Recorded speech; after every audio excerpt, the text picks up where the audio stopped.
Sino po sa inyo nakakaalala kay David and Goliath? Yan. Very, ano yan, ano? Very popular na Bible story. No po, kung saan si David na bata, ano? Bata siya kasi wala pa siyang 20 at that time. No? Guwapo, ganyan. At siya ay bunso sa lahat ng magkakapatid. Marami sila eh. Pero yung marami, mga ano niya, mga kapatid niya, mga ano na sila, mga soldiers ni Saul, yan, ni King Saul. Ngayon, di nandun sila sa, ano, sa labanan, si David pumunta doon, si David pumunta doon, kasi inutusan ng tatay. Yung bunso talaga yung lagi utusan eh. No? Magdala ka pagkain doon. So pagdating niya doon, narinig niya si Goliath. Nanghahamon, sabi niya na, oh sige, kung sino yung pinakamatapang niyo, pinakamalakas niyo, iharap niyo sa akin at ano tayo, magtutuos, maglalaban. Kung sino matalo ay gagawin kayong ano, mga mga alipin. Kayo maglilingkod sa amin, sabi ni ano, ni Goliath. Pero kung kami naman matalo, di kayo naman na paglilingkuran namin. Ganyan siyempre malakas siguro kasi ang laki-laki ng si Goliath, higante yan eh. No, ngayon, narinig yun ni ano, ni ni David, sabi niya gano'n, aba, itong supot na to sabi niya, uncircumcised, sabi niya gano'n, itong supot na to, ganyan din tayo, we are the soldiers of the living God. Dapat hindi tayo ganyan. Tapos sabi niya, narinig siya nung ano, nung mga soldiers, nagsabi kay Saul, ay, meron dito matapang na bata. Baka pwede na siya. Ganyan. Tapos, pinasundo ni Saul si David. Ano, sabi niya ganon, oh, kaya mo ba kabata-bata mo pa. Nako, sabi niya kay Saul, kay King Saul, alam nyo, ako po ay nag-aalaga ng tupa ng aking ama. At kapag po merong lion diyan, may leon diyan, o kaya merong bear also, no, na kukuha ng tupa, maninila, aba, pinupuntahan ko sila talagang pinapatay ko yung leon, pati yung oso, no? Ganyan, para mailigtas ko yung tupa. At kung ano ginawa ko dyan sa leon na yan, at saka sa oso na yan, gagawin ko dyan sa Philistine na yan, sa supot na yan. Ganyan. Sabi niya. Sabi naman ni Saul, sige, suot mo na yung helmet, ganyan, ganyan. Pumayag Saul, imagine. Sa lahat kasi, sa kanila, si Saul ang pinakamalaki no? Pero hindi siya hindi siya sumasabak sa laban. Pero si David, pinayagan niya, no? Alam niya, that time kasi anointed na si David eh. Ngayon, lumabas ng hamon tong si Goliath no? Si Goliath. Tapos nung makita niya si David na paano sa kanya, palaban sa kanya. Aba, ano ba ako? Sabi niya ganun. Bakit yung ano niya nang ilalaban niyo sa akin? Sabi niya ganun. Tapos sabi niya, ano, sabi niya, sabi niya, ikaw, sabi ni David kay Goliath, ikaw, andyan ka na, andyan yung sword, yung javelin mo, ganyan. Ano pa yung sinabi niya, yung sword ay nalaglag na naman siya.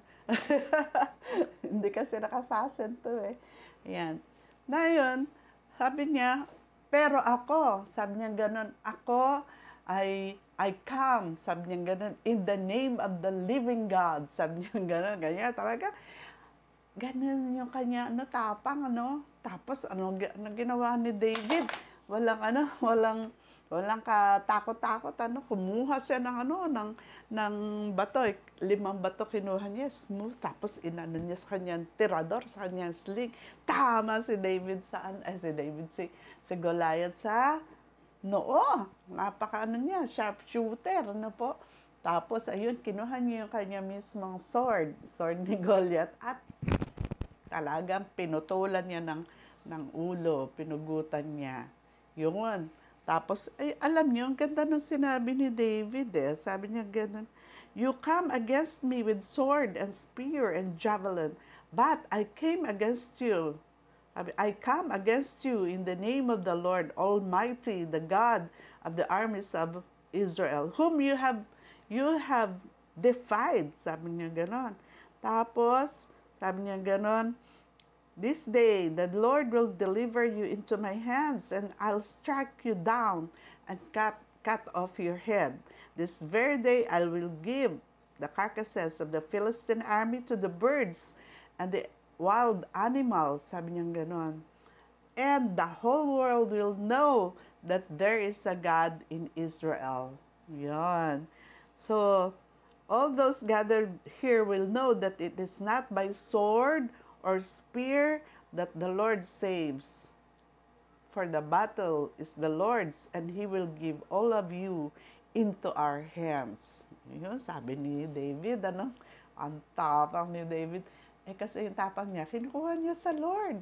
So, yun yung talaga nangyari. O, di napatay niya yung Israel, si Goliath, isa siyang Philistine. So, ano ngayon, ano na yung kinalaman niya sa atin? No po, mga kababayan, ang Pilipinas po ay nagtataglay ng pangalan ng Diyos. No? We are the only Christian nation, the Far East.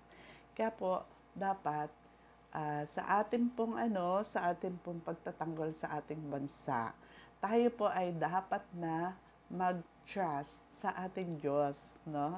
Na pinananampalatayanan. Lagi tayo manalangin sa Kanya na i-cover tayo ng Kanyang precious blood at tayo po, kahit po mali tayo, we can come against a giant. Giant, no? Basta po, magtiwala tayo sa Lord, sa ating Panginoon, na lumalang ng langit at lupa.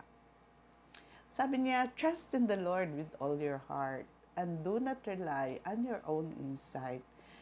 In all your ways, acknowledge Him, and He will make straight your paths. Alam niyo, siya naman talaga ang tagapanguna natin. Ano po? Sa Kanya tayo magtiwala. Ano po? Kaya ho, kahit po malakas yung mga nagnanais na tayo sakupin, mga kapatid, hindi po sila magtatagumpay. Basta in the name of the Lord, tayo po ay lalaban. Amen? So, yan po. Tandaan po natin yung si David na nanindigan sa pangalan ng buhay na Diyos ang ating Panginoon ay mananalo. No? Tayo po, magtatagumpay tayo in the name of our Lord, the Maker of the heavens and the earth. Ano po? Ayun, si Goliath, sabi niya, ni David, hindi naman siya sumasampalataya sa God Ano po?